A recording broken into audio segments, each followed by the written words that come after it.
Mr. President, Israel is acting to defend its security. אדוני ראש הממשלה, יש פרשה חדשה. נתניהו והשבלולים בגינה. מה?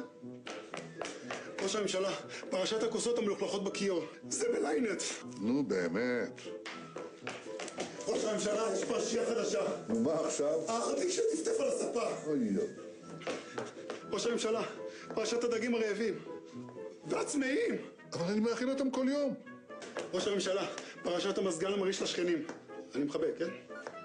ראש הממשלה, פרשת השיחות שלא נענו. פרשת השולחן המתנדנד, פרשת הבום בפריים. טוב, די.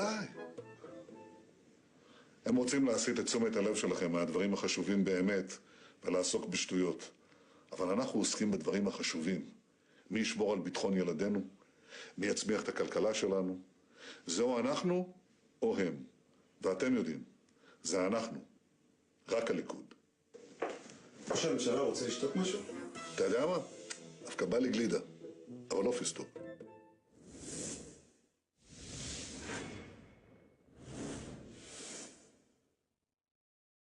Hi, this is Tim from Moriel TV and Moriel Radio, here live from Aukland, New Zealand with James Jacob Prash, and this is This Week in Prophecy.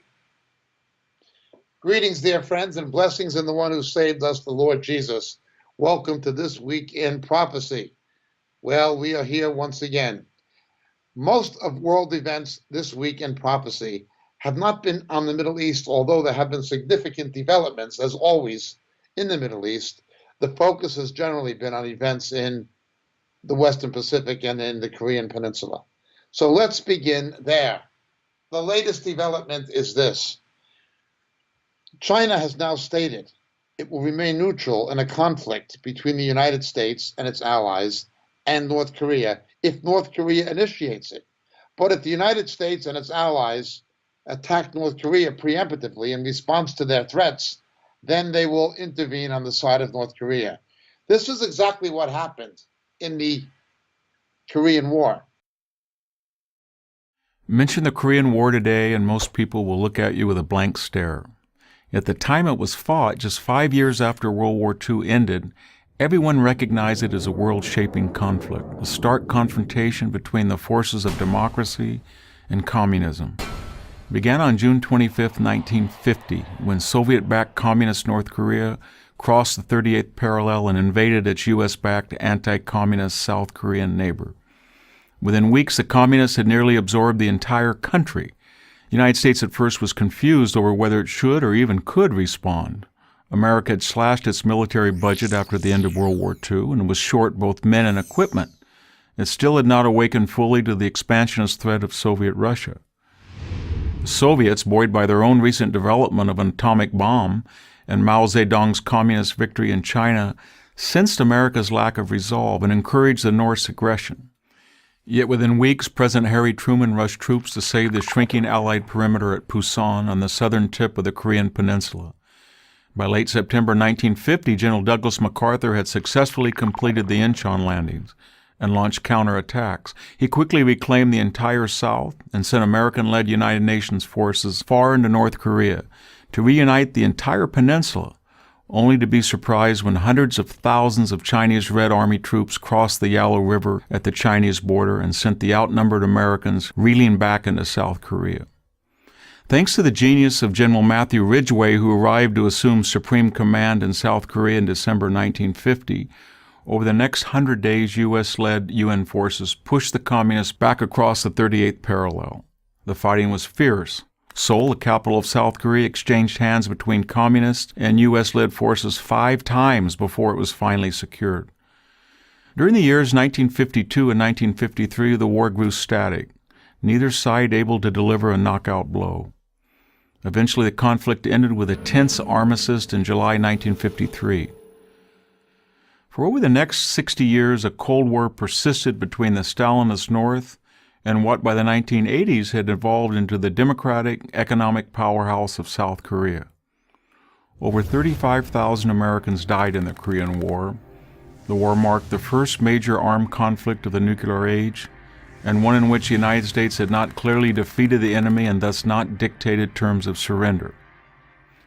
Was fighting the Korean War and restoring the South without uniting the entire peninsula worth the huge cost in blood and treasure?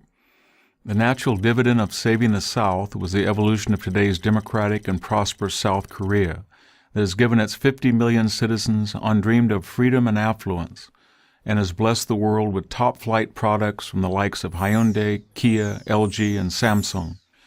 South Korea is a model global citizen and a strong ally of the U.S., and stands in sharp contrast to the communist regime in the North that has starved and murdered millions of its own people and caused untold mischief in the world community. Had it not been for U.S. intervention and support to the South, the current monstrous regime in Pyongyang would now rule all of Korea, ensuring its nuclear-armed dictatorship even greater power and resources. When Harry Truman did everything he could to advance the cause of communism, allowing the Soviets to violate the Yalta agreements, withdrawing support of Chiang Kai-shek and allowing Mao to come to power in China, but then leaving the Korean War in a stalemate, firing General Douglas MacArthur. My fellow Americans, I want to talk to you plainly tonight about what we're doing in Korea and about our policy in the Far East. In the simplest terms, what we're doing in Korea is this: we're trying to prevent a third world war.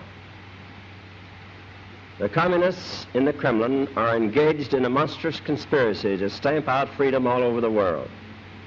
If they were to succeed, the United States would be numbered among their principal victims. It must be clear to everyone that the United States cannot and will not sit idly by and await foreign conquest. The only question is, when is the best time to meet the threat, and how is the best time to meet it? The best time to meet the threat is in the beginning. It is easier to put out a fire in the beginning when it is small than after it has become a roaring blaze. And the best way to meet the threat of aggression is for the peace-loving nations to act together. If they don't act together, they are likely to be picked off one by one. Their aggression against Korea is the boldest and most dangerous move the communists have yet made. The attack on Korea was a part of a greater plan for conquering all Asia. I would like to read to you from a secret intelligence report which came to us after the attack. The report tells what a communist officer in the Far East told his men several months before the invasion of Korea. Here's what he said: in order to successfully undertake the long-awaited world revolution, we must first unify Asia. Java, Indochina, Malaya, India, Tibet, Thailand, Philippines, and Japan are our ultimate targets. There was no substitute for victory. We are very much reaping the repercussions of the misdeeds of the Democratic administration of Harry Truman and his Roosevelt-era carryovers. That's not a political statement. It's simply a historical fact. That is what happened, and that is how we got here. This policy of weakness was continued in the Pueblo incident by Richard Nixon, when characteristic weakness was demonstrated by the Nixon administration when the North Koreans committed an act of piracy on the high sea, seizing an American naval vessel. Weakness has never done anything. It is time for strength, but now the China factor comes into play.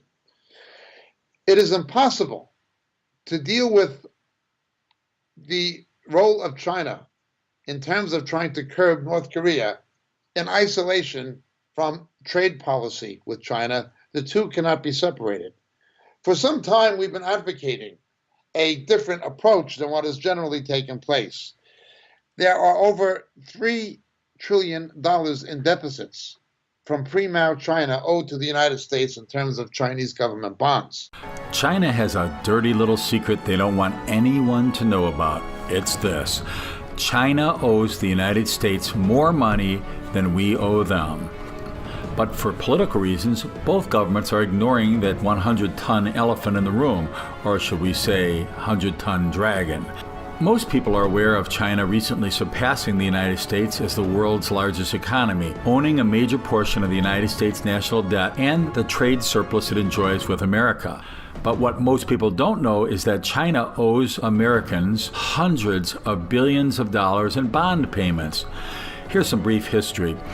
It was American citizens and the United States government who made possible China's recent rise to power with its growing economic and military influence by buying Chinese government-issued bonds to help China's infrastructure. Between 1911 and 1942, China issued bonds, which were purchased by the United States government and many other governments, United States and foreign banks, and to people around the world, including U.S. citizens. The Chinese bonds were marketed competitively with other sovereign debt instruments of the day by Wall Street firms. They were trusted investments and promoted by many mainstream agencies and newspapers, including the old gray lady, the New York Times, then and still the national newspaper of record for the United States of America. China properly serviced the debt payments associated with these bonds until it became the People's Republic of China in 1949 and decided to intentionally default on the loans. This was an illegal act. Under international law, the money China owes on its defaulted American bonds is considered sovereign debt. And sovereign debt has no statute of limitations. Even worse than China's violation of the international laws behind sovereign debt, China appears to only pay off its debts for something in return. In 1987, it paid off the same bonds it owes to the United States to the citizens and government of the United Kingdom, which occurred as Britain returned Hong Kong to Chinese rule. So clearly, China has acknowledged it owes the money in its bonds and established a precedent by paying the United Kingdom. But despite its documented record of defaulting on loans, China has used its new political and economic muscle to compete in the international development banking industry. In early 2015, China launched the Asia Infrastructure Investment Bank, the AIIB, which is designed to directly challenge and circumvent the leadership of the United States and Japan over both the World Bank and the Asian Development Bank.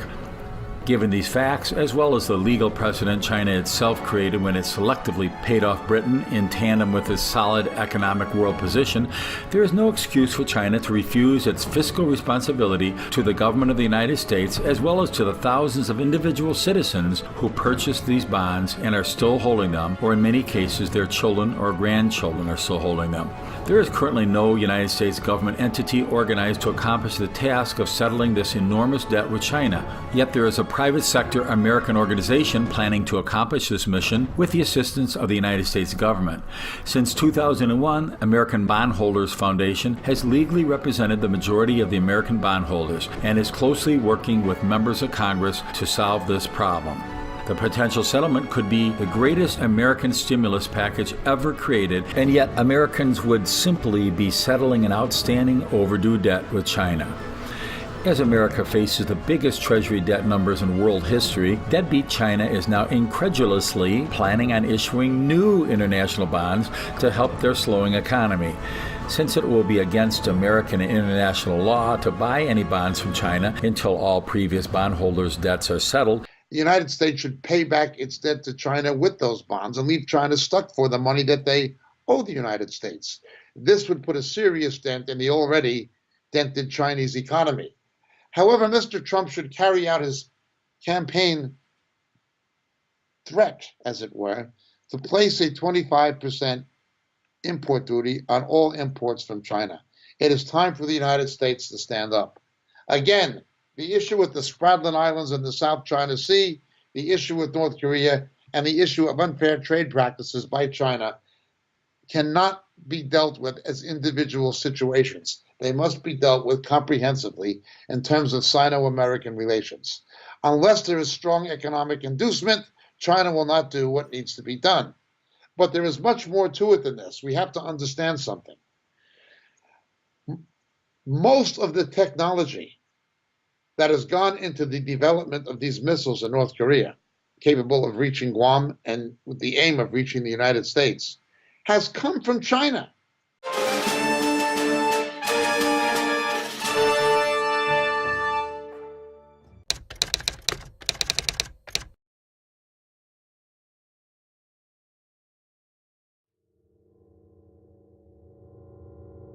North Korea is among the most isolated and sanctioned countries on the planet, yet it still somehow has enough cash and technical know-how to develop both nuclear bombs and missiles capable of threatening much of the Eastern Pacific and, someday, the United States and beyond. How is this possible? The answer is China. In this video, Defense Updates examines why and how China helped North Korea in developing its nuclear arsenal. This video has 5 points. First one looks at the why part, and next 4 looks at the how part. Let's get started. Number 5.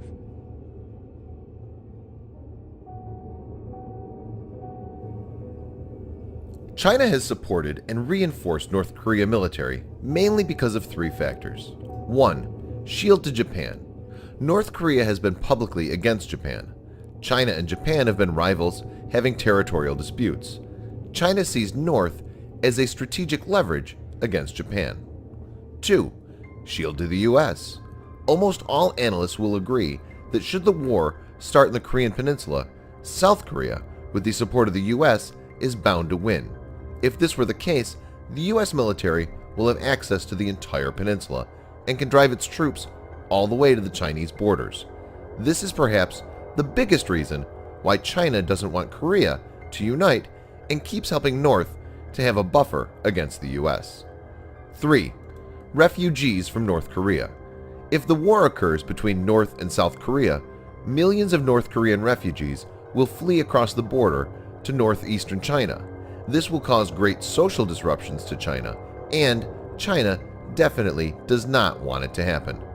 China believes its best interest is served by keeping North and South Korea unstable enough that they cannot cooperate fully, but stable enough so that a war doesn't happen. In the next 4 points, we find out how China has helped North Korean nuclear program. Number 4. The regime of Kim Jong-un continues doing $5.3 billion in business each year, 85% of its trade with China. China provides North Korea with most of its food and energy supplies. Conversely, China's purchases from its neighbor includes minerals, seafood, and manufactured garments. Nicholas Eberstadt, senior fellow at the American Enterprise Institute, had written, "China is currently North Korea's only economic backer of any importance. The trade has kept North Korea's military going." North Korea's economic clout is small. South Korea's central bank estimates its neighbors had a gross national income of just about 2.2% that of South Korea. The dictator doesn't really put much of the money into the safety, health, and education of his people.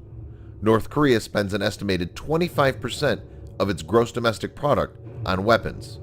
So a lot of cash from trade with China fuels the regime's nuclear and missile program. Number 3. The USA has long accused China of aggressive espionage. Officials and organizations have traced various attacks on corporations and government computer systems in the US to computers in China. As per assessments, China has transferred some of its technical knowledge and key cyber assets to North Korea. North Korea was reportedly behind an $81 million cyber theft of funds from Bangladesh's account at the New York Federal Reserve last year. Prosecutors believe Chinese middlemen helped North Korea with the theft. Some Chinese financial firms also appear to serve as channels for funds to North Korea. In February, 6 U.S. senators, including former presidential candidates Ted Cruz and Marco Rubio, sent a letter to U.S. Treasury Secretary Steven Mnuchin that urged him to restrict North Korean banks' access to Chinese banks. Number 2.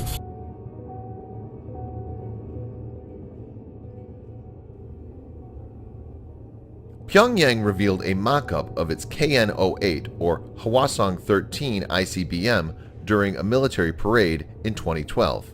6 of these mock-ups, however, were being carried by 6 very real and purpose-designed 16-wheel missile transporter erector launchers made by the Sanjiang Special Vehicle Corp of the China Aerospace Science and Industry Corp.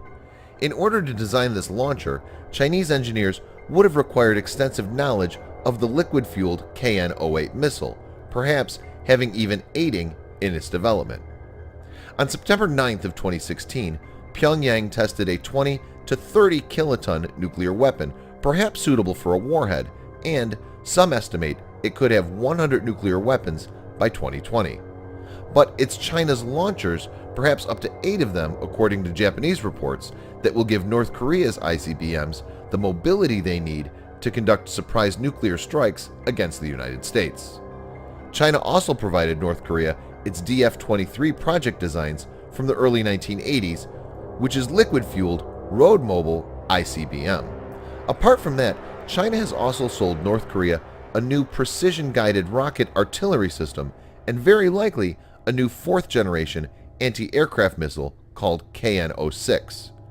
The Washington Post revealed in April that North Korean missiles were built with components brought into the country via China. For instance, an Institute for Science and International Security report revealed that Shenyang Machine Tools Company in northeastern China sent banned products to North Korea. Number 1.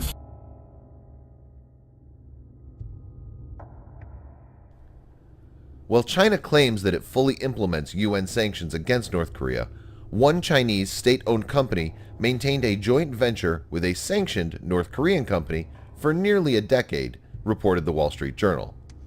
China's Limat Corp and North Korea's Ryonbong General Corp established a joint venture in 2008 to mine tantalum, niobium, and zirconium, materials that can be used in nuclear reactors and missile technology. The U.S. sanctioned Ryonbong for its involvement in the production of weapons of mass destruction in 2005, and the UN followed suit in 2009. It's estimated 600 Chinese companies are engaged in trade with North Korea, and while much of that trade is likely legal, some may be in violation of international sanctions. Through its connections in China, the regime has managed to get its hands on technological components essential for weaponry. That's no secret. The media doesn't talk about it, but it's a fact. That technology largely comes from China. China has used North Korea as its surrogate. It doesn't want to have a standoff against the West on its own for trade reasons, so it gets a proxy to do it. That is why North Korea has been able to get as far as it has. What North Korea envisions is an accept it, just accept it, the way Truman did. They're banking on more Truman politics. That's why I talked about Truman. Just accept the fact that the Soviet Union is going to take over Eastern Europe in violation of the treaty and agreements at Yalta. Just accept the fact that China is going to be taken over by Mao. Just accept the fact that China is going to develop nuclear weapons, which happened later. Just accept the fact that China is going to develop a delivery system. Now it becomes just accept the fact that North Korea is going to have nuclear weapons, nuclearize the Korean Peninsula, and have a delivery system capable of hitting North America, as well as Japan, South Korea, Guam, etc. Just accept it. Let these little players behave like they're major players by letting them have or acquire a nuclear arsenal.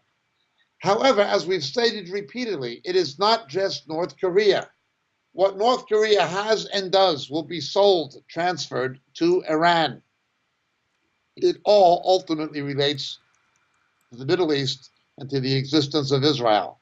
That is the secret factor, or the underemphasized factor in the equation, the relationship between North Korea and Iran. The Israelis are well aware of it. The Pentagon and CIA are aware of it. The British MI6 are aware of it, but the media doesn't want to talk about it, at least not much. But that is very much the reality. We cannot isolate, once again, what is taking place in the Korean Peninsula from what is taking place in the Middle East. And so it goes. So it goes. We shall see what shall happen. Predictably, the American left are blasting President Trump for his strong language and his strong talk concerning North Korea, as if he's the war hawk, as if he's the culprit. Just continue to pander to them the way Jimmy Carter did, the way Barack Obama did, the way Richard Nixon did, the way that Harry Truman did. Just kick the can down the road. Well, as the British found out in the Second World War, with its policies of appeasement, you can only kick the can so far. And the ultimate conflict will be worse than it would have been had you dealt with the situation at an earlier point. We need to pray for Mr. Trump.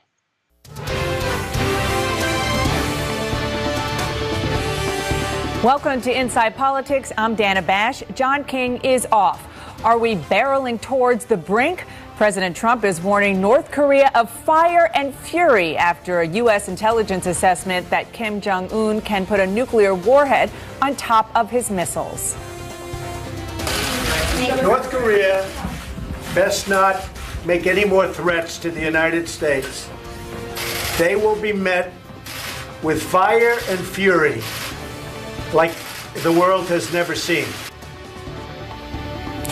Pyongyang, which knows a thing or two about saber rattling, claims it is now examining strike plans to hit Guam, a U.S. territory. The president's advisors say his refusal to back down is meant to end what they call extortion that happened under the watch of 3 administrations that preceded him. But while Trump is promising to respond with never-seen-before power, his rhetoric sounds very familiar to other ominous speeches, the likes of which we have seen before, like this address from President Harry Truman during World War II announcing the first time America used nuclear weapons. If they do not now accept our terms, they may expect a rain of ruin from the air, the like of which has never been seen on this earth. Behind this air attack will follow sea and land forces in such numbers and power as they have not yet seen, and with the fighting skill of which they are already well aware. Here to share their reporting and their insights, Michael Shear of the New York Times, Abby Phillip of the Washington Post, the New Yorker's Ryan Lizza, and the Washington Post, Karen Demerjian. And CNN's chief national security correspondent Jim Sciutto joins me now to talk about what is going on, the latest situation, the latest information you're getting from your sources, I should say, with this situation. Jim, you spent a lot of time, you lived in Asia, so you understand the complexities of this and the kind of nature of this very difficult diplomacy. What are you hearing? Well, it seems to be a very public and very deliberate walk back or clarification, you might say, of the president's comments yesterday. Military officials telling us that there are no plans for additional military steps or deployment of resources, for instance, to Guam, which is what North Korea threatened to strike with medium-range ballistic missiles following the president's tough talk yesterday. We did hear from the commander of U.S. Missile Defense Forces today saying that he's confident that U.S. missile defenses could handle a North Korean ICBM, but then also from the top U.S. diplomat, Secretary Tillerson, during his trip. He said the following to reporters on his plane. Again, a very different message than the one you were hearing from the president yesterday. I think what the president was doing is sending a strong message to North Korea in language that Kim Jong-un would understand, because he doesn't seem to understand diplomatic language. We're hopeful is that this pressure campaign, which the entire world now has joined us in, and with the engagement of China and Russia, 2 of North Korea's closest neighbors, that they can begin to persuade the regime that they need to reconsider the current pathway they're on. It's interesting now, Dana, because even administration officials are saying today that the president's words yesterday were not planned fire and fury, that it was not surprising, but not an expected formulation or an intentional new American threat with some meaning behind it. And just to be clear, when you look at the military options here, and we've said this many times on the air before, they are not only horrific in that you have the chance of enormous collateral damage, civilians in South Korea, U.S. troops stationed there as well, but there's also a handicap here in that U.S. intelligence inside North Korea is not great. They don't know for sure where all the nuclear forces are buried, as it were, where they are hidden. That's by design. North Korea has mobile launchers. They move them around. They're buried underground. So that hampers the effectiveness of any military option as well going forward. Jim Sciutto, thank you so much for that reporting. And President Trump's promise of fire and fury came without a clear distinction of what would push him to act. But some Republicans see a red line. President Trump has basically drawn a red line, saying that he'll never allow North Korea to have an ICBM missile that can hit America with a nuclear weapon on top. He's not going to let that happen. And let's bring it around the table now. Michael, look, this is something that was a little bit jarring because we're not used to hearing presidents speak like this vis-a-vis North Korea. Is it your sense that the president had this in his prepared remarks, so that he very carefully calculated this, as one maybe should do or historically does with something this delicate, or was he being Donald Trump and just kind of going with his gut? So my sense is that the administration, has been frustrated broadly with what they would consider maybe the passivity of the previous administrations and the way they've been handling North Korea. I don't get the sense, and I don't think we have reporting that suggests that this was the specific remarks were kind of a well thought out, kind of thing that went through a process, a national security process that ended up in those particular words. Look, I think part of the issue here is when you bluff, when you're playing poker and you bluff, one of the worst times to bluff is when your opponent is not a rational player and is not going to back down, thinking through the sort of... And Kim Jong-un is anything but anything but. And so I think that's the thing that a lot of people are reacting to is, is this the right moment to sort of promise fire and fury when you're not necessarily going to be able to follow through. That's the sentiment that we heard from Senator John McCain, who's the chairman of the Armed Services Committee. Listen to what he said about the president's statement. I take exception to the president's comments because you've got to be sure that you can do what you say you're going to do. In other words, the old walk softly but carry a big stick. He loves to quote TR. What's interesting about what Trump did yesterday was that the red line that he drew was actually at the point of threats, which is one of the things that surprised people. That he basically said to North Korea, if you make threats toward us, we will respond. Mm-hmm. The problem is North Korea makes threats virtually every day. Mm-hmm. So if you're going to draw a red line, a lot of people said that's really not the place to draw it. Otherwise, you're going to end up doing exactly what Trump says he doesn't want to do, which is say that he's going to there are going to be consequences for actions, and then not follow through on it. And then they did threaten. This is why there's no way that this was a well-thought NSC-approved policy. Right. The president, that's the absurdity of what he said. He was basically saying we're going to nuke you if you threaten us verbally, which North Korea has been doing for decades, and within an hour, they threatened Guam. Mm-hmm. And so now and that's why you have Lindsey Graham going on TV trying to clean it up and say, oh, what the president actually meant, the red line is actually miniaturized nukes on a missile that could reach the United States. Well, that's not what the president said. So if other countries are looking at that and saying, well, his threat is meaningless. Go ahead. He's got to define what fire and fury actually is. Are we going to? Well, is it that we're actually going to fire off a nuclear warhead? Because that seems like a very dramatic thing that probably nobody in his administration would approve. But short of that, are we going to take a preemptive strike against North Korea, which opens up South Korea to some sort of attack by Pyongyang? Would we try to just use the THAAD interceptors that we have in Guam, which would actually be the first time that they've been used to intercept any sort of nuclear attack, because they've been used in test scenarios, but not like this? It could mean so many different things. Or does he need to define it? This could be one of those cases, like he said a million times in the campaign. Why would we tell our enemies exactly what we're going to do? Keep them guessing. On the idea of kind of the escalated rhetoric, I was with the vice president at the DMZ in April. And at the time, the administration was kind of trying to find its footing and changing up the rhetoric along these lines, saying diplomacy isn't working, we got to fix it. This is the way he framed it then. It was the policy of the United States of America during prior administrations to practice what they called strategic patience. And that was to hope to marshal international support to bring an end to the nuclear ambitions and the ballistic missile program of North Korea. That clearly has failed.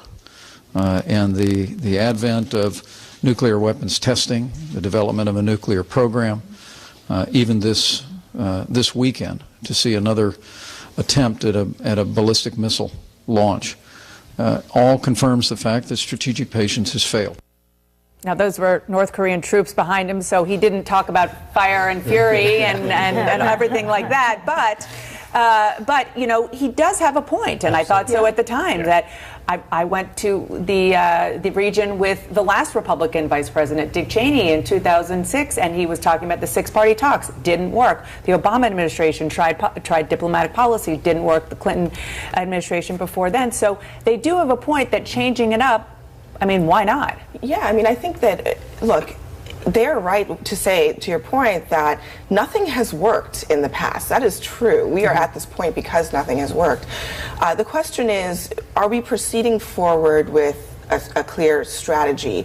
Perhaps there is a clear strategy among Trump's national security advisors, but the president going off the cuff and doing something that may or may not be a part of that strategy is really alarming in a situation when you're talking about nuclear warfare here. No question. The other theory is that maybe this is a theory being ascribed to a statement kind of ex post facto, but let's just go with it for a second, that the president was trying to send a signal to China that, you know, you got to step up here. You know, if you don't do this, this is your backyard, it's your region. You know, if this really gets out of hand, it's going to be your problem. Escalating tensions so that the Chinese would say, well, wait a second, this is getting out of hand. Okay, maybe we should do X, Y, and Z. If that was the strategy, probably the statement probably would have been a little bit more well thought out.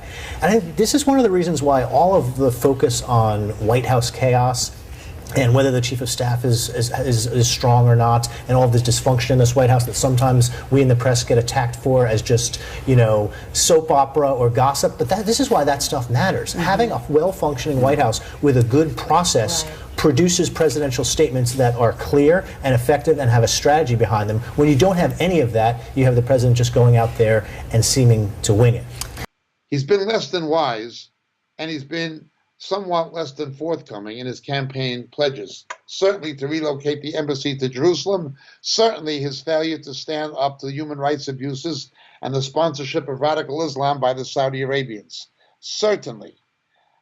But not least of all, his appointment and continued tenure of H.R. McMaster, a former general, as National Security Advisor. McMaster is pro-Iranian treaty. He's basically an Obama carryover. This week, he has vindicated or attempted to vindicate Susan Rice, the woman who went out and gave the false statements on 5 different media outlets that the terrible episode that took place in Libya was the result of a video put out that offended Islam, when in fact it was the September 11th attack. The lie of Obama, the lie of Hillary Clinton, the lie of the Obama administration that was voiced, having its spokesman in Susan Rice. And McMaster says he's going to continue her access to classified material. Why would you give access to classified material to somebody who 5 times on a Sunday morning, 5 times disseminated lies in the mass media, 5 times, who's a carryover from who was a kingpin or a queenpin in the Obama administration by McMaster's, who basically is a carryover from it. This is something that makes no sense. Is President Trump being stupid? Is he being naive? Is he being blackmailed? I do not know. But there is something wrong. McMaster's needs to be replaced by someone like John Bolton or Congressman Alan West. This man should not be allowed to remain in the position he's in. He's serving the interests of Iran and of the Obama regime in its residual position within the White House. The carryovers. Why is Mr. Trump being so thick It is also probable, not only not improbable, but probable, that some of the leaking that is taking place within the Trump White House is related to Mr. McMaster's or his staff. It is not simply improbable, it is probable. Why is this man not being removed? Again, Mr. Trump is not being wise, and he has not been as forthcoming as he should have been in keeping his campaign pledges. Nonetheless, we desperately need to pray with him in his management of the situation in Korea, and he needs to realize the realities of dealing with China. Because we can pay them back with debt they owe us, because we can place an embargo on them, because the trade imbalance is in their favor, we have leverage over China. That leverage will be eroded if we do not stand up to China. If you stand up to China, North Korea will fold like a cheap suit. There may be a need for military conflict. Mr. Trump made it clear if they attack Guam, and the Secretary of Defense, Mad Dog Mattis, made it clear if they attack Guam, it'll be the end of their regime. The United States will destroy them. This has provoked the Chinese response. But remember, it is ultimately, in the spiritual realm, related to Daniel chapter 10, to the conflict between the Prince of Persia and Israel this week in prophecy. Let's press on, going now to the Middle East. Alan Dershowitz, the American juridical academic, has spoken out and said something that we said last week in prophecy. It's interesting that we said something of a juridical nature before Alan Dershowitz said it. That doesn't happen too often. He's a very perceptive individual. But he followed through and confirmed something that we said this week in prophecy, last week on This Week in Prophecy, that there is a legal game that is politically motivated underway in Israel to depose Benjamin Netanyahu, akin to what the left wing of the Democratic Party and the mainstream media are attempting to do with Mr. Trump in the United States. Unable to win democratically at the ballot box, unable to win the election, they are seeking legal means to attack Mr. Netanyahu precisely the way they are doing with Donald Trump, inclusive of the use of fake news and convening of prosecutory bodies. Mr. Mueller, who is a creature of the swamp, proverbially, he's a swamp rat from the word go. He was one of the people responsible for licking the boots of the Saudi Arabians and of the Council of Islamic American Relations and removing language describing Islamic terror from the training manuals of the Federal Bureau of Investigation and other federal agencies. He's a swamp rat. He's a Saudi bootlicking, Bush-esque creature of the Washington establishment. He's no good for the national interest whatsoever. Never has been. Nonetheless, people naively spoke positively of him as they did of Mr. Comey. Notice the same people who spoke well of Mr. Comey no longer do. Well, the same is true of Mr. Mueller. He's convened a second grand jury, not the one in Virginia, but another one in Washington, knowing that the high Democratic Party vote and the left-wing political apparatus that controls the District of Columbia will have a jury pool that will reflect that. It's a setup of a politically motivated prosecution. For sure, there are questions about so-called General Flynn. He was a bad egg. He was involved with Turkey. He was somebody who Mr. Trump got rid of and should have. But that should be the end of it. If there should be a prosecution of Mr. Flynn, by all means, go ahead and do it if the evidence is there. But this political agenda to simply use him as a vehicle to launch a legal war that is politically motivated, not on the basis of evidence, but on the basis of fake news against the Trump administration, is horrific. If Mr. Trump fires Mr. Mueller, which he can do, it would remind people of what Richard Nixon did with the special prosecutor and would politically be detrimental to his own interests. This shows the desperation, the hypocrisy, and the corruption of the Democratic Party in the United States. There were solid reasons to bring articles of impeachment against Barack Obama concerning an illegal treaty with Iran, acts that were in effect tantamount to treason, not legally, but in what they accomplished. Some would say it was treason. His hot mic statements that he would be in a position to make concessions to Russia after the election or after his re-election. Nobody wanted to impeach him or ask any serious questions about it. The CNN, the Southern Poverty Law Center, the mainstream media, Democratic leadership of the House and Senate had no problem with it. Again, dual standard, hypocrisy, and corruption. Now, so far, the Democrats have lost every congressional election since the election of Mr. Trump. But again, the battle is not political or even legal. The battle is spiritual. Please pray for Mr. Trump. He has made a number of mistakes and failed to keep a number of pledges that he should not have. We're still waiting to see those 28 pages censored by the Bush administration showing Saudi involvement with Al-Qaeda in the role of funding the organization responsible for September 11th. Why are the Saudi Arabians not being held financially responsible? Why is there not a freezing of Why is there not a freezing of Saudi assets in the United States? There's over $1 trillion that can be frozen and should be.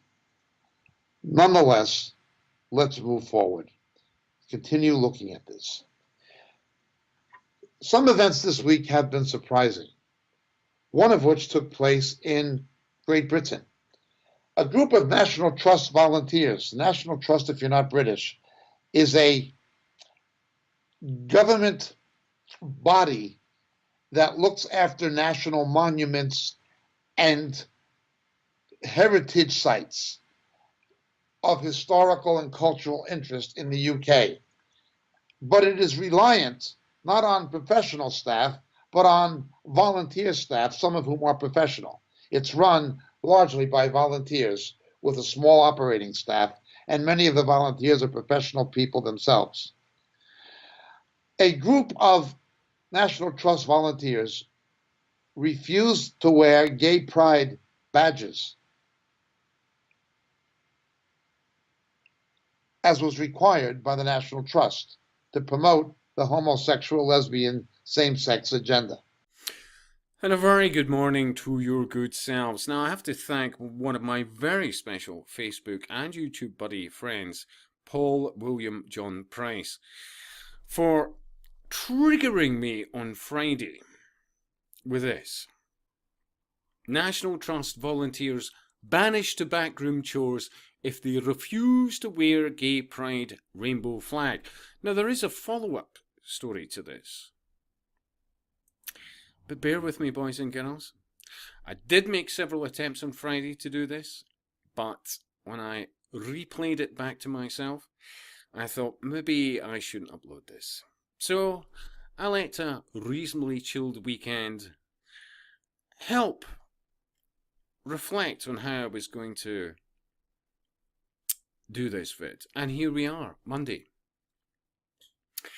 For nearly 40 years, the vibrant rainbow flag of the gay pride movement has come to represent diversity and tolerance. However, a decision by the National Trust to demand 350 of its volunteers at a Jacobean mansion wear the banner or be banished to backroom chores has triggered an angry backlash.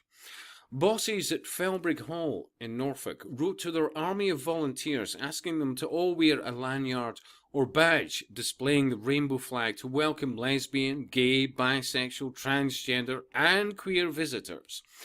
The email seen by The Telegraph reveals that those who refused would not be allowed to meet and greet guests to the 17th century hall, would you believe? The move was part of the Trust's Prejudice and Pride campaign, marking 50 years since the decriminalisation of homosexuality. But it was mired in controversy when the Trust outed, would you believe, Robert Wyndham Ketton Kremer, the late owner of the Hall, last month in a short film by that terribly precious and in and out of Twitter individual Stephen Fry. Relatives and godchildren of the country squire wrote to the Telegraph complaining that the intensely private historian and poet who died in 1969 should not have been outed. Fair play, I would agree with them.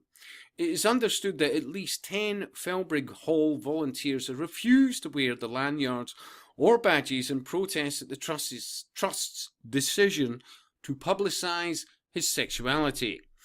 Mike Holmes, who has volunteered there for 13 years, said those in open revolt were not homophobic, but simply annoyed, translated, pissed off, that the Trust had strayed beyond its role as guardian of the country's heritage.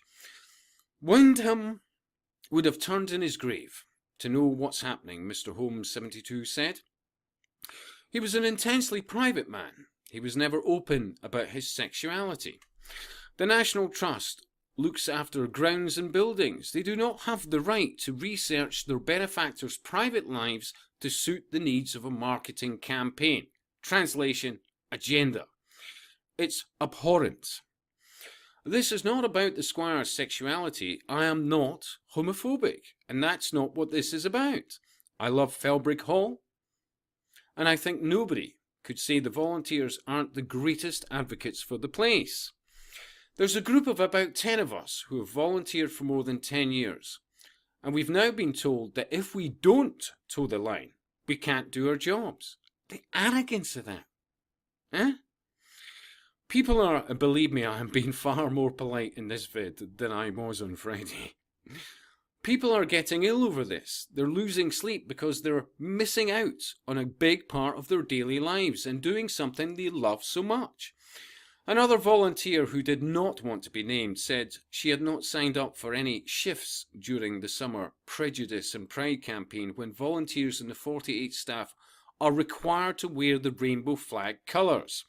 An email written by Ella Akinlade, the general manager at the Hall, said, "The use of the lanyard and badge was an attempt to send a very clear and visible sign to visitors that they support the LGBTQXY bloody Z community who shaped many of the Trust's properties. To coincide with the campaign, we would like staff and volunteers to wear the rainbow lanyards or badges, as this is an internationally recognised symbol of inclusivity," she says. However, we appreciate that we have not given everyone much time to think about this. Ideally, we would have had more time to introduce the programme. Yeah, mind control.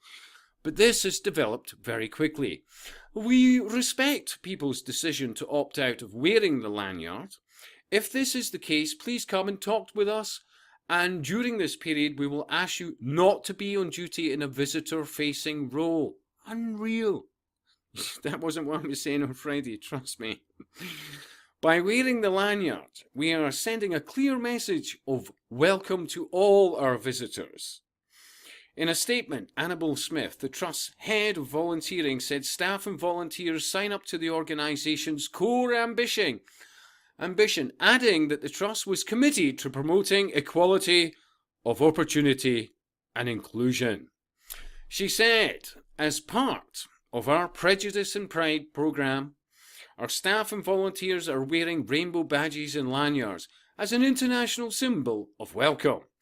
We do recognise that some volunteers may have conflicting personal opinions. However, whilst volunteering for the National Trust, we do request and expect individuals to uphold the values of the organisation of which we've infiltrated and used to create our own agendas, is what I would add to that. We encourage people with any concerns to chat to our team. The rainbow flag was designed by San Francisco-based artist and gay rights campaigner Gilbert I'm an Occultist Behind the Scenes Baker in the late 70s. It features up to 8 colours, including hot pink, which represent sex, life, healing, sunlight, nature, art, serenity, and spirit. Yeah, and they're not occultists? Do me a favor. They were prevented from having any interaction with the public. Well, they fought it, and they fought the National Trust. The National Trust has backed off. Finally, some people in the UK have stood up against the bullying of the homosexual lesbian lobby and the basically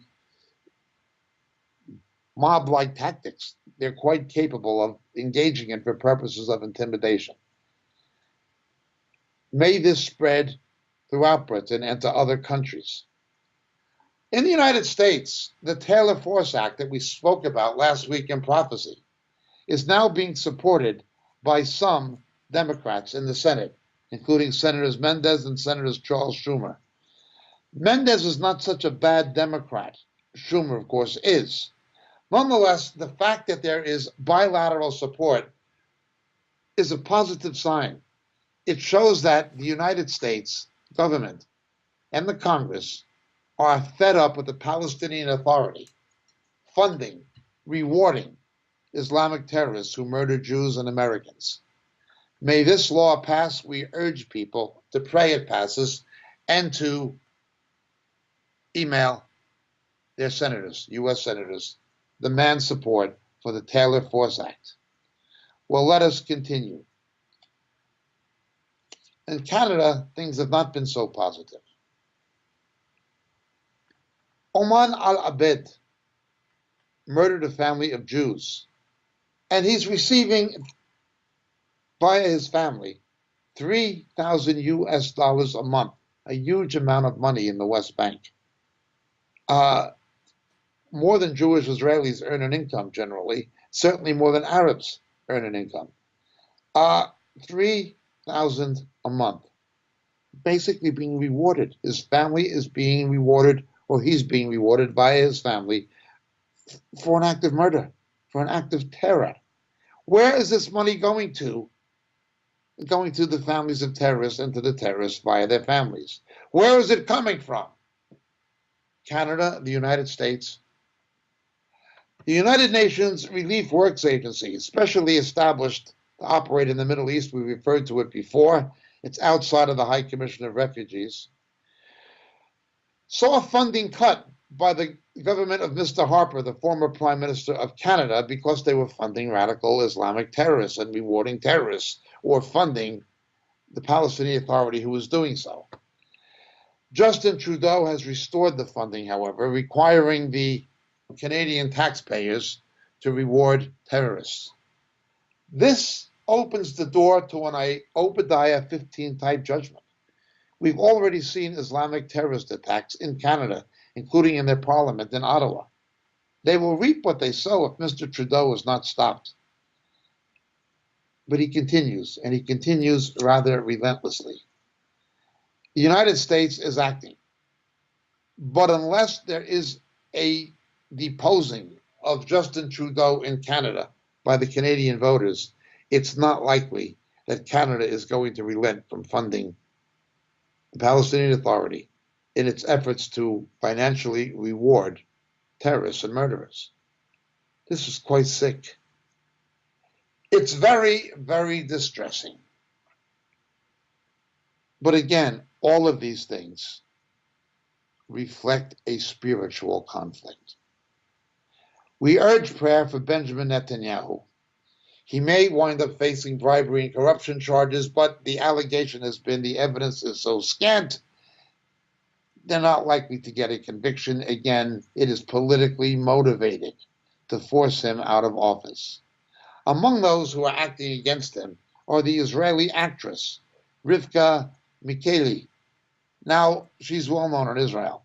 Well, it's the same thing you see here with people like Madonna and Hollywood has-beens, Rosie O'Donnell and people like this, bringing in celebrities who are left-wing in their orientation, acting on fake news, and becoming increasingly radical in their demands to get rid of Mr. Netanyahu, just as they do in the United States with Mr. Trump. Much of this attack is led by the left-wing Israeli press. There is a left-wing Israeli press in Israel. It seems that the pilot of this, the navigator, is Yoav Yitzhak, again, a left-wing journalist who are totally committed to seeing the end of Mr. Netanyahu's government. Because he does indeed stand up to radical Islam more than any alternative government from the Israeli left is going to do. But Rivka Mikeli, she's like Rosie O'Donnell. She says ridiculous things. She says she hopes the Israeli people, particularly young people, of course, her fan base, will stand up and take by force what was taken from them by force. That is, the government of Israel. The government of Israel was not taken from them by force. Mr. Netanyahu was democratically elected, the same as Mr. Trump was. But the left lies. They always lie. With their fake news, with their politically motivated prosecutions, they lie. It's interesting to see what's happening in the United States. The same strategy, as now confirmed by Mr. Dershowitz and yours truly, taking place in Israel. But that tells us something. It shows us that there's some third force involved with it. And that force is undoubtedly spiritual conflict. Such it is. Over the next days and possibly weeks, barring unforeseen events, much of the international news focus will be based on Korea for obvious reasons and relations with China. But understand, there is always going to be a connection between China and Iran affecting the Middle East. It all comes down to the Middle East. We need to look at global events in light of biblical prophecy, specifically the book of Daniel. CNN won't tell you this. BBC doesn't even want to know it. Mainstream networks in America don't want to know it, but it is true. Even events far afield that seem unrelated will all have their culmination in what's transpiring in the Middle East. Ultimately, it'll be the final status of Jerusalem, the place where Satan got his biggest defeat, and it's where he will get his final defeat. This is what has been happening this week in prophecy. In Hull, England, an Anglican clergyman is celebrating the anniversary of the homosexual liberation movement in Great Britain with a religious ceremony in an Anglican church. He's going to have a keynote speaker, again, in a pulpit preaching. This is a transgender male, so-called, a male who's had himself surgically altered to resemble a woman. Nonetheless, this is a unique transgender male. At least I think he's unique. He identifies himself as a lesbian. Now, traditional lesbians wanted to be males. This is a male who had himself surgically mutilated to resemble a female so he could be a lesbian. This is absolute madness. This is absolute madness. Imagine giving up your male identity, which lesbians want, so you can become someone who resembles a female, so you can be a lesbian and desire to be a male. It makes no sense. These people are demonically deceived beyond the point of fathomable reason. And it's getting worse and worse and worse. We've been trying to tell people for some years, for 20 years, that virtual technology is going to take off in a huge way. Well, now we're getting more and more warnings.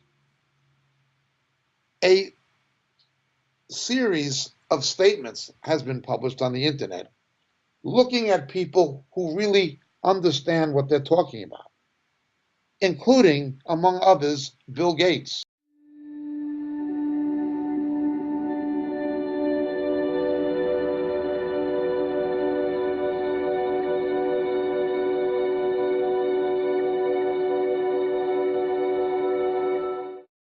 Baidu's chief scientist Andrew Ng recently said during an interview that worrying about the dark side of artificial intelligence is like worrying about overpopulation on Mars. How would you address that? He said it's a distraction to the scientists in artificial intelligence. I think that's a sort of radically inaccurate analogy. I know a bit about Mars. So the risks with sort of digital superintelligence, and it's important to appreciate that it wouldn't be just human level; it would be superhuman almost immediately. It would just require past humans to be way beyond anything we could really imagine. I think a more appropriate analogy would be like if you consider, say, nuclear research, where there's potential for a very dangerous weapon, releasing the energy is easy. Containing that energy safely is very difficult. And so I think the right emphasis for AI research is on AI safety. We should put vastly more effort into AI safety than we should put into advancing AI in the first place, because it may be good or it may be bad, and it could be catastrophically bad. It could be the equivalent of a nuclear meltdown. So you really want to emphasize safety. So I'm not against the advancement of AI. I want to really be clear about this, but I do think we should be extremely careful. And if that means it takes a bit longer to develop AI, then I think that's the right trade-off. We shouldn't be rushing headlong into something that we don't understand. Bill, I know you share similar views with Elon, but is there any difference between you and him? I don't think so. Okay. I mean, he actually put some money out to help get some work going on this, and I think that is absolutely fantastic. You know, for people in the audience who want to read about this, I highly recommend this Bostrom book called Superintelligence. But the basic point that Elon just made, that we have a general purpose learning algorithm that evolution has endowed us with. And it's running in an extremely slow computer. Very limited memory size, ability to send data to other computers. We have to use this funny mouth thing here. But it's also whenever we build a new one that starts over, it doesn't know how to walk. It's a really long root process. So believe me, as soon as this algorithm taking experience and turning it into knowledge, which is so amazing, and of course we have not done in software, as soon as you do that, it's not clear you'll even know when you're just at the human level. You'll be at this superhuman level almost as soon as that algorithm is implanted in silicon.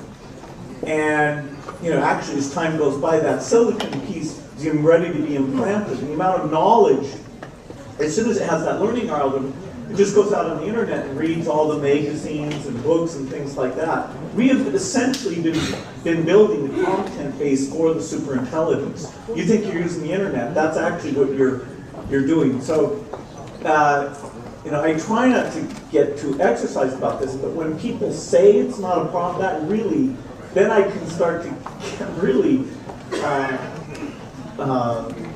in a point of disagreement. How can they not see what a huge challenge this is? Professor Stephen Hawking, you've got this new communications system. What was wrong with your old system?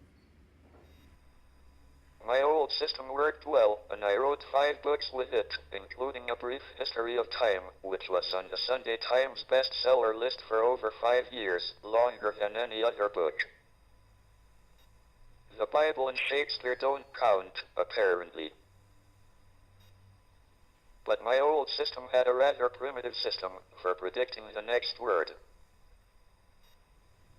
Now Intel have written a new program, ACAT, which uses predictive text to speed up writing.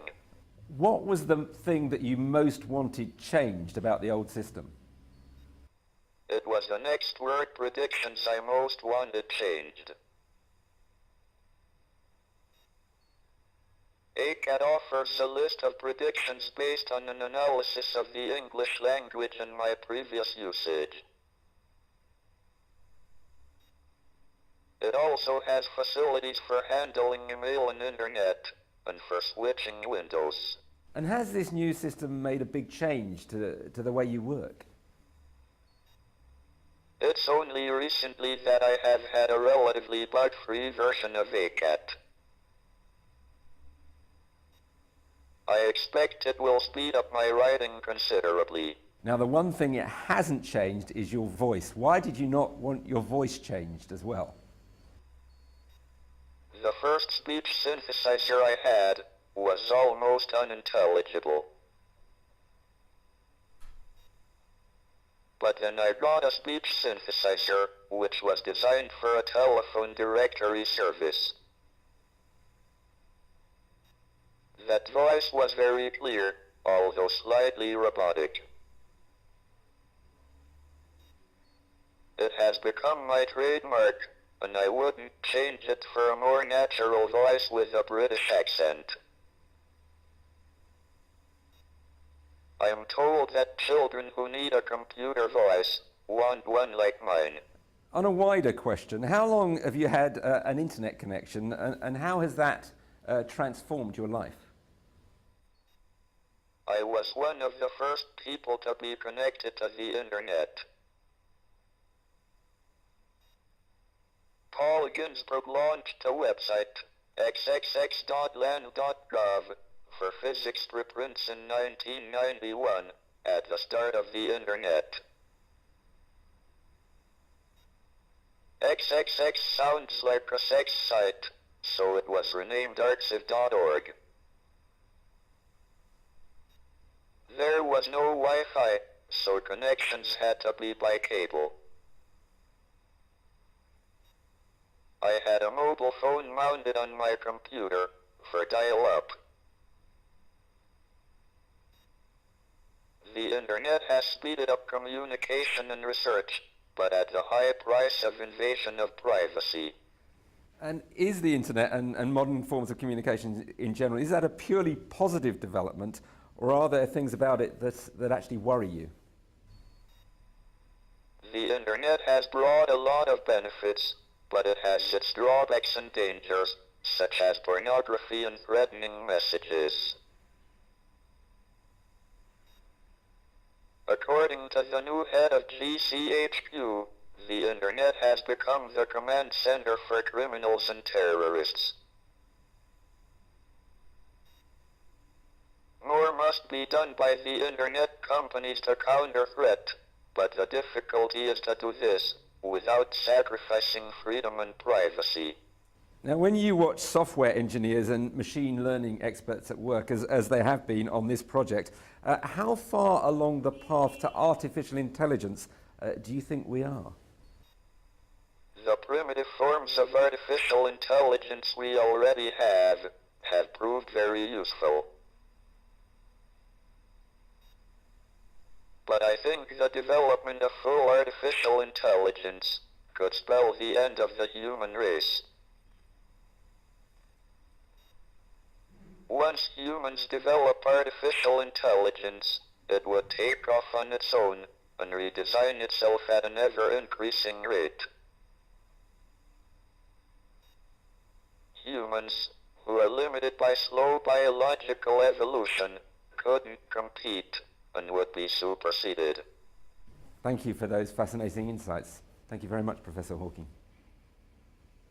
Who are involved in high tech, and they are warning about the dangers of artificial intelligence. Once artificial intelligence truly kicks in, and artificial intelligence revolutionizes virtual technology, you can see how quickly the stage can be set for what is going to happen in Revelation chapter 13. How far will artificial intelligence go? Can you imagine when most people, or many people, are functioning in a virtual world? They construct their own reality, only it isn't real. And artificial intelligence has so progressed with the technology of transhumanism that there will be a robot who will clone the Antichrist in his personality and his attributes by means of high technology, artificial intelligence, virtual technology, and the occult. That is the direction we are heading. But this week in prophecy, a number of leading computer scientists, information scientists, and high-tech entrepreneurs have issued a warning about the potential danger of what we're witnessing and the way it's going. As we've said, anything that can be used for evil, fallen man will use for evil. They will bring it into prominence because they say it can be used for good, but ultimately, in the hands of fallen man, it'll be used for evil. The stage is being set. We're progressing further and further, closer and closer towards Revelation 13. It's no longer alarmist. It's no longer speculative. Things are taking shape. Now, I'm not talking of or speaking of, suggesting we suggest dates, but it is clear things are progressing at a very rapid pace. And things may change very quickly in a number of spheres, economically, technologically, and geopolitically. This week in prophecy has once again underscored that even more acutely than the previous week in prophecy. Coming to you from Auckland, New Zealand, this is Jacob Prasch for This Week in Prophecy. God bless. Lord willing, see you next week.